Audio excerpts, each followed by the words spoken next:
Good morning all of you. आज अपन बात करेंगे मुख्य रूप से ऊर्जा पिरामिड के रूप में। ऊर्जा पिरामिड क्या होता है, इनके कितने स्तर होते हैं और ये किस प्रकार से कार्य करता है। देखो सबसे पहले बात करते हैं पिरामिड अपन किस प्रकार से, इस प्रकार से बनाते हैं त्रिभुज की जैसा, ये इस प्रकार का। ये इस ऊर्जा पिरामिड में देखो यहाँ पे आपके क्या होंगे, पेड़ पौधे होंगे और शैवाल कवक ये होंगे। इनको अपन क्या कहते हैं, अपघटक कहते हैं, अपघटक। और इनको क्या कहते हैं अपन, उत्पादक कहते हैं, उत्पादक। फिर देखो पेड़ पौधों को कौन खाता है, पेड़ पौधों को शाकाहारी जानवर या अपन खाते हैं शाकाहारी। फिर कौन आता है शाकाहारी के बाद में, शाकाहारी को कौन खाता है, मांसाहारी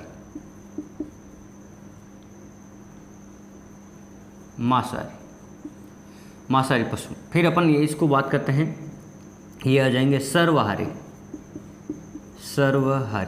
फिर इसको अपन बात करते हैं शीर्ष शिकारी। अब देख क्या होता है, अगर इसमें आपको पूछा जाए ये जो पेड़ पौधे हैं, ये पेड़ पौधे क्या होते हैं, प्राथमिक उपभोक्ता होते हैं। क्या होते हैं, प्राथमिक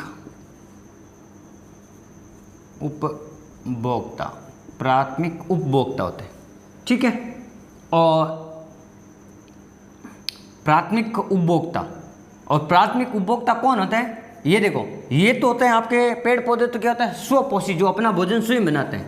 और इनको जो खाने वाले या इनका उपयोग करने वाले होते हैं, ये जो शाकाहारी हैं, ये होते हैं प्राथमिक उपभोक्ता। कौन होते हैं, ये वाले शाकाहारी, प्राथमिक उपभोक्ता। फिर अपन बात करते हैं, ये होते हैं द्वितीय उपभोक्ता। फिर अपन बात करते हैं सर्वहारी, ये होते हैं आपके तृतीय उपभोक्ता।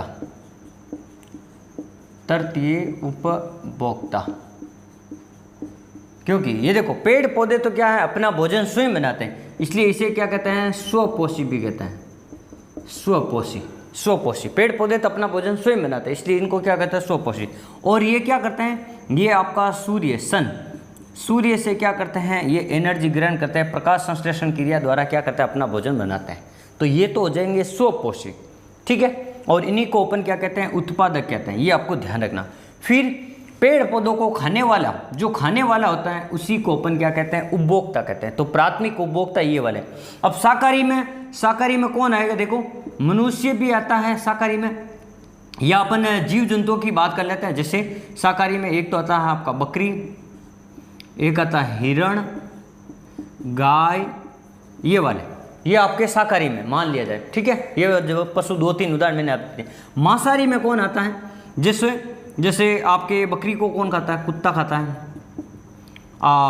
शेर खाता है, इसको शेर भी हिरण को खाता है, गाय को खाता है, ये वाले।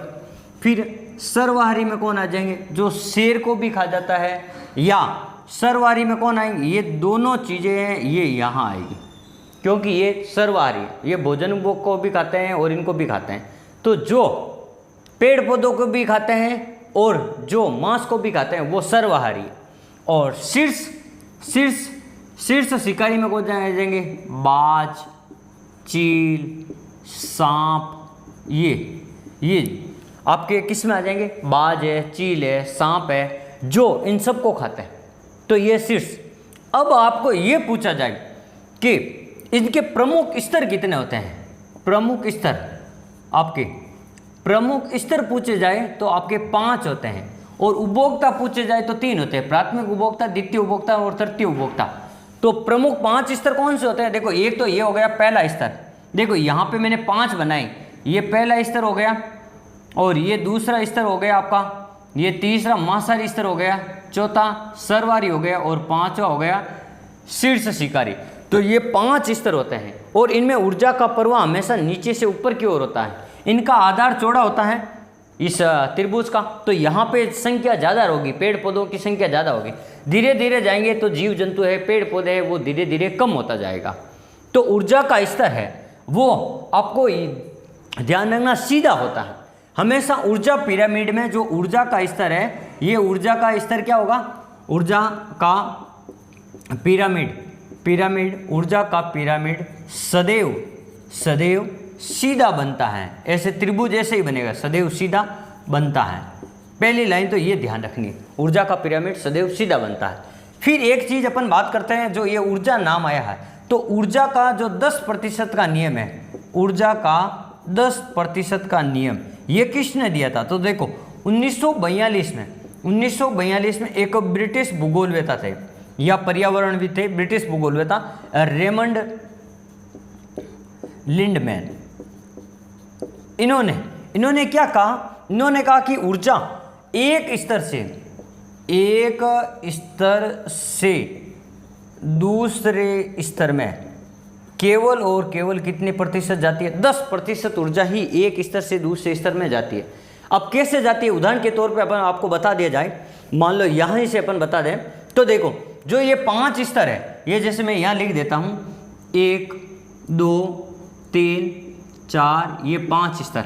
तो देखो पहले स्तर में मान लो पौधों के पास में मान लो ये आपका 1,00,000 कैलोरी है, ये इतने कैलोरी ऊर्जा है। पौधों के पास में कितनी कैलोरी ऊर्जा? 1,00,000। 1,00,000 का 10% कितना होता है? 10,000 होता है। 10,000 होता है। और 10,000 का कितना प्रतिशत होता है? 1,000 होता है 10%। 1,000 का 10% 100 होता है, और 100 का 10% कितना होता है? तो ये, यानी देखो इसका 10%, फिर इसका 10%, फिर इसका 10%, फिर इसका 1 2 3 4 5। 1,00,000 का 10% कितने कैलोरी हो गया? 10,000। 10,000 का 10% 1,000 हो गया। 1,000 का 10% 100 हो गया। 100 का 10% कितना हो गया? आपका केवल 10 हो गया। तो ये इतने कैलोरी ऊर्जा एक स्तर से, खाद्य श्रृंखला के एक स्तर से दूसरे स्तर में जाती है। इसी को बाकी 90% जो ऊर्जा है वो वहीं पर आपकी अवशोषित नष्ट हो जाती है, या वो ऊर्जा ग्रहण कर लेते हैं। जो आपके जैसे ये पेड़ पौधे, इनके पास में 1,00,000 कैलोरी ऊर्जा है, तो ये 90,000 ऊर्जा तो खुद ग्रहण करेंगे या अवशोषित करेंगे, और बाकी 10,000 कैलोरी ऊपर दूसरे स्तर तक जाएगी। तो ये जो नियम दिया था ऊर्जा का 10% का नियम कहलाता है। एक खाद्य श्रृंखला से दूसरे खाद्य श्रृंखला में ऊर्जा का प्रवाह हमेशा 10% ही होता है, और ये ऊर्जा का प्रवाह एक दिशीय होता है, ये भी आपको ध्यान रखना है। और ऊर्जा का पिरामिड सदैव आपको ध्यान रखना है सीधा बनता है। तो आज हमने पढ़ा कि ऊर्जा का पिरामिड क्या होता है, उनमें कितने प्रकार के उपभोक्ता हैं। स्वपोषी का मतलब आपको पता होना चाहिए, जो अपना भोजन स्वयं बनाते हो। और उत्पादक कौन होते हैं? पेड़ पौधे होते हैं। और शीर्ष शिकारी या शीर्ष पे कौन है तो भी आप बता सकते हो, बाज है, चील है, सांप है, और कभी कभार यहाँ पे मोर भी दिया आता है कि मोर भी शीर्ष शिकारी, क्योंकि ये भी छोटे छोटे कीड़े मकोड़ों को खा जाता है, मोर भी। तो ये इस प्रकार आज हमने पढ़ा ऊर्जा का पिरामिड, और ऊर्जा का पिरामिड हमेशा सीधा बनता है। तो आप हमारे वीडियो को अधिक से अधिक शेयर करें। ये ऑल कंपटीशन में जहाँ पर भी भूगोल विषय आता है वहाँ के लिए बहुत ही महत्वपूर्ण चैनल है, और आप हमारे वीडियो को अधिक शेयर जरूर करें। हंसते रहें, मुस्कुराते रहें, और अपनी पढ़ाई को निरंतर जारी रखें।